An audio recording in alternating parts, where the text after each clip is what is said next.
সমস্যার সমাধান দিয়া আমি এই কোরআন তোমার ভর্তি নাযিল করেছি।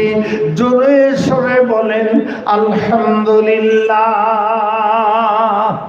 আমার চোখ দুটি যদি ঠিক থাকে তাহলে পাথরের চোখ বসাবার কোন প্রয়োজন। আমার দুটি হাত আল্লাহর দেওয়া হাত, এইটা যদি ঠিক থাকে তাহলে আমার রবারের হাত লাগানোর দরকার নাই।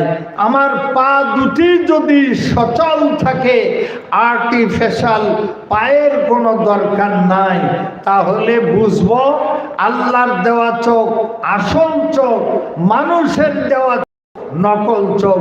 আল্লাহর দেওয়া দুটি হাত আসল হাত, মানুষের তৈরি হাত নকল হাত।